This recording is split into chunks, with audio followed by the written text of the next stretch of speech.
Hello, everybody, and welcome to Libromancy, a podcast about the magic of books. I'm Josh, and today I'm talking about The Malevolent Seven by Sebastien De Castell. So let's breach the magic of books. I just want to say, first off, I did get an advanced reader's copy of this in ARC, and, so that's why I am reviewing it. Well, I am also reviewing it because I liked it. That is a key factor there. I did like this book. I do like most of the things. I have to say, now maybe not most, all the things that Sebastien De Castell has put out that I've read, I've liked. So that is part of it. But I just wanted to be upfront. I'm going to try and keep this a little bit non-spoilery just for everybody. So The Malevolent Seven, it's a fun little book. He has some really good things going on in this book. I thought his characters were really done, and as Sebastien De Castell has said, he really likes to nail the voice of the characters, and I feel like that is really true, that he does an exceptional job figuring out what each character, what their voice is, what their kind of inner motivations are, even when we're not seeing that on screen, maybe revealed, that is still affecting them and the way they react to things, and then later on we can see, oh yes, I can see it's revealed to us here, now I'm seeing that here. So I thought it was really good, really well done that way. His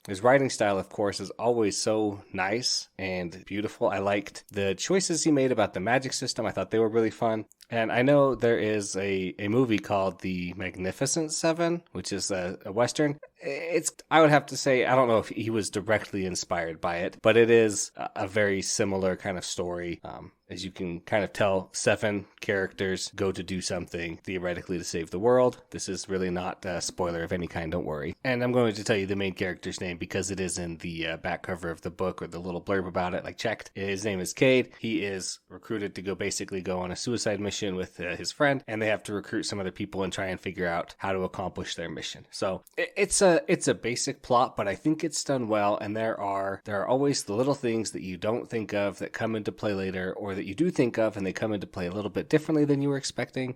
So I really liked the plot. All I'm trying to say is I feel like the plot was a little bit more of a basic plot, but I feel like that's doing it a disservice calling it a basic plot. It is, but it isn't. So that's how I'm going to leave it right there, because it's tough to describe without getting into the spoilers, and we're going to talk about that in a little bit. So this book was it was tough to put down. He has nice and frequent chapters, but each chapter to me felt meaningful at an end. I feel like I'd actually accomplished something in most of them. But even with all the chapters that I was having in the breaks I could be having, I found this really difficult to just put down and be like, okay, I'm going to sit for a little bit and think about it. I'm going to sit and go on. I'm just like, no, I want to keep going. I need to keep reading. So it really drew me in. I was flying through it, trying to just see what was going to happen next. And I liked it. As far as the way characters act and if things make sense, I felt like everything made sense, especially at the end when you're like, okay, this is how it is. Now we have a little bit of a change. There's a couple things that maybe I wish had been explained just a teeny bit more, but it's not required. And that's more just me being like, oh, I didn't exactly catch that the first time I read it, or the first time I glanced over it, I got to reread it a little bit, but then being like, okay, it makes sense and it's fine.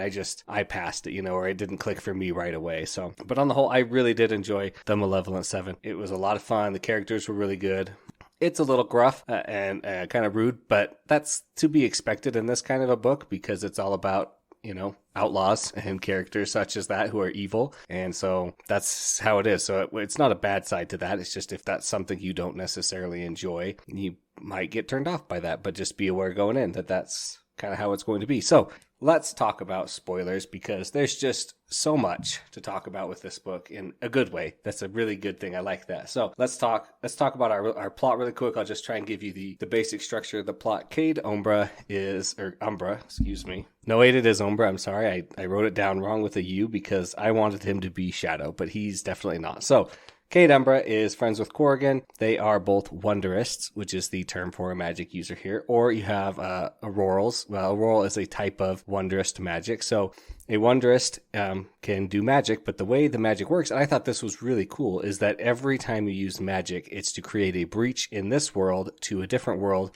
where those effects are normal. Let's talk about Corrigan for a second. He's a Temporist, a Tempestorist. And I loved that Sebastien De Castell wrote, he added the ist to everything. So You have we'll just talk about them, an infernalist, a totemist, a fortunalist. Just it makes it feel more real. Like these are just professions, and I like that a lot. So let's go back to Corgan. He is a temporist, so he can throw, lightning and fire and storms, right? He's kind of the power of these like ethereal, but not ethereal in a fainty kind of way, but like from a different world, storms around lightning mostly. And the way he does that is he creates a breach between our world, or the world of the book, because this does not happen on our world, right? But he creates a breach between his world and a world where, purple lightning and firestorms are super common. And he just kind of leaks through, and it does what he wants because of the way he casts it, right? So everybody has a certain plane that they can breach to. Now there's a couple main ones and there's a couple small ones. Obviously there's like the common plant ones. You can cause plants to grow and such. There's Corrigan lightning, but there's a lot of different things a lot of different planes to a lot of different abilities. So it gives you this wide variety of things, but a very kind of like strict rule set almost to play with in regards to them. So we're going to talk about them a lot, but Cade Umbra and Corrigan Blight are working for a princeling who's been chosen by the Lord Celestine. So, okay, we're going to back up a little bit.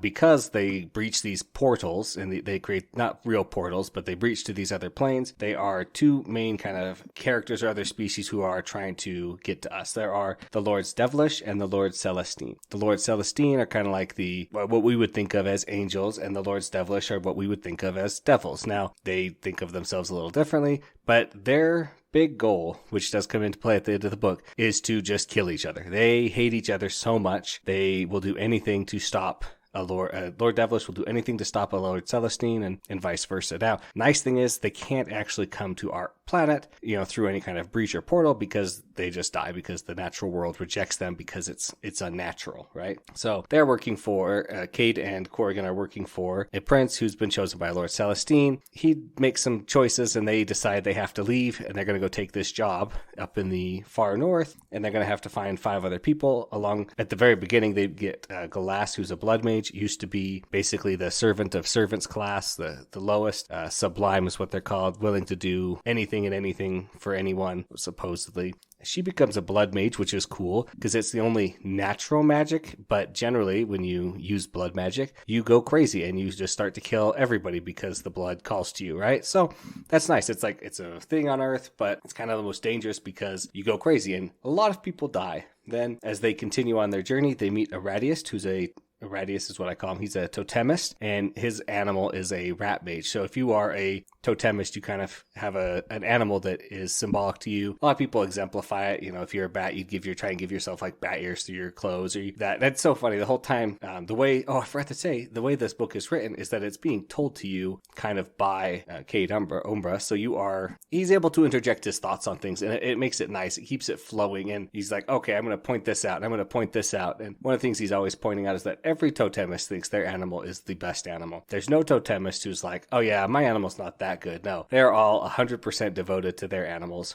And Aradius, who is a rat mage totemist, he is so funny because he is just like your archetypical swashbuckler, which is not what I think of with rats, but like the things that he does and talks about, like you can say, okay, yeah, I see it. This is like the rat personality he's choosing to, be an emblem of and trying to like raise the quality of rat mage's life, right? He's trying to be like, oh no, I'm good. Like rats are cool, like, but not in a silly way, right? So we have Shame, who is an angelic that they meet. She can, read minds and shape change and kind of shape change others, but that's against her thing. And she is being basically abused on a pleasure barge. And so they choose to rescue her because Aradius won't go with them otherwise. And they need him for this plan. They escape by going through the infernal realm. So we can go to the infernal realm. They escape through there. They meet up with, they're trying to get to the next place. They get their 6th companion there, who is Alice, who is an infernal paladin or a diabolic paladin. So she is a devil, but she follows kind of mostly the tenets of the Glorian Justicars, who are the Aurorals or the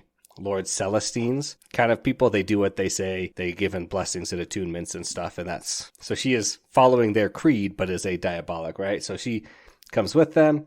And of course, the whole time we have Jackal, who's a jackal, like a literal jackal, who is nicknamed Mr. Bones, and super funny.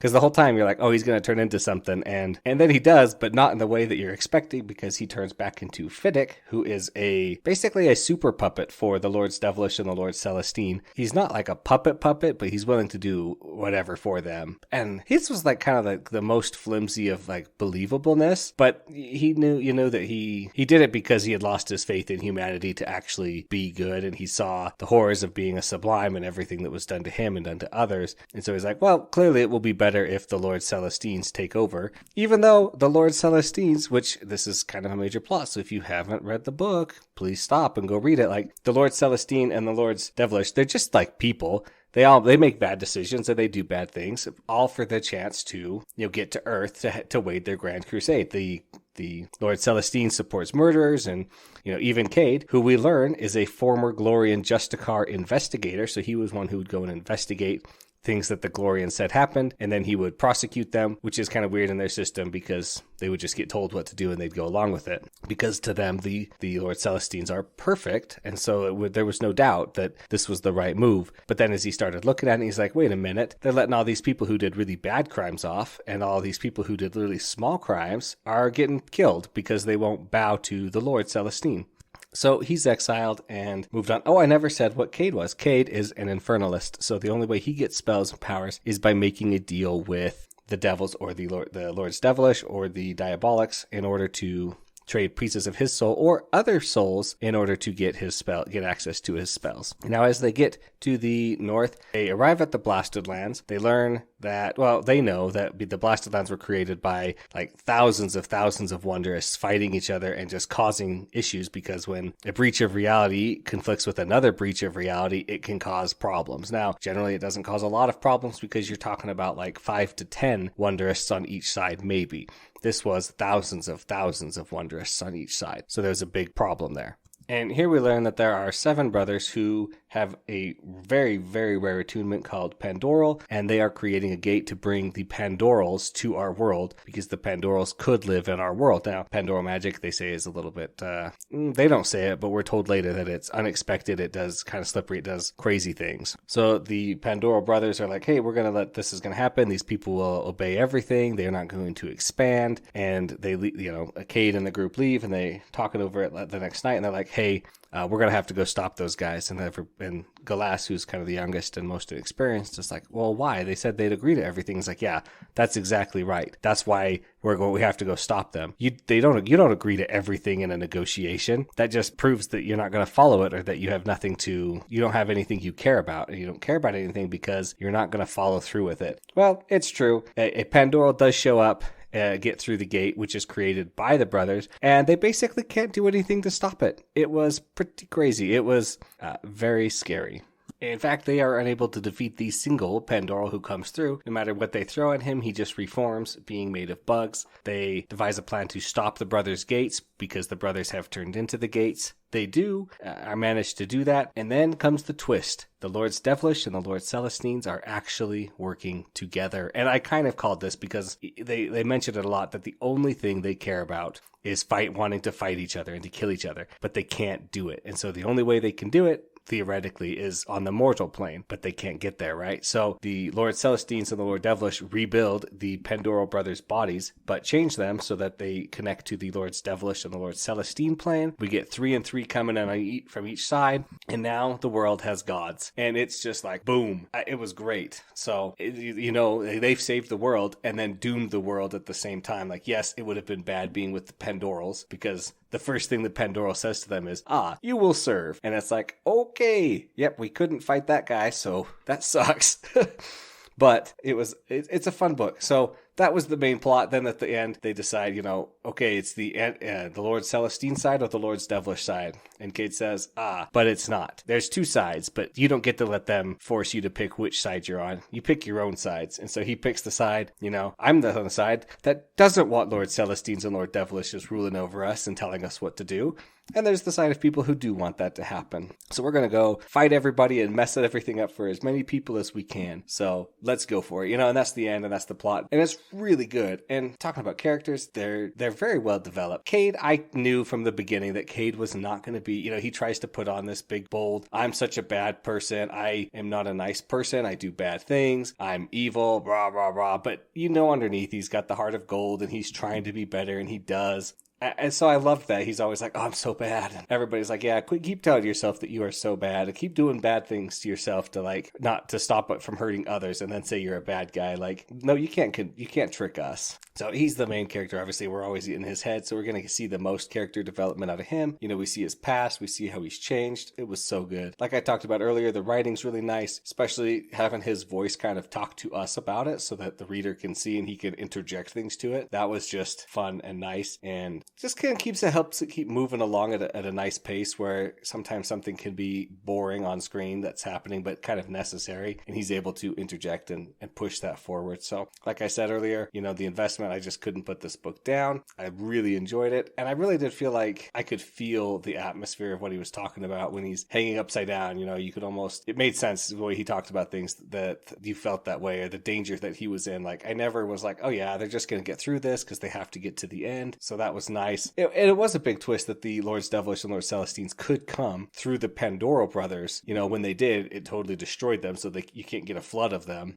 But that twist made sense. I knew that something was going to happen, that the Lord Celestines and Devilish were going to break, faith, or disobey, or change something. But I didn't see exactly what, so I liked that. And I did like that, kind of the prize of this mission that they've been told about, that everybody's been told about, is the apparatus, a machine that can change your attunement to anything else. So if you've ever wanted to be something else, bam, this is your chance. If you wanted to strengthen your own attunement, here you go. This maxes you out, basically, right? And he's like, okay, I'm going to give this to Galas. She can stop being a blood mage. No, she doesn't want it.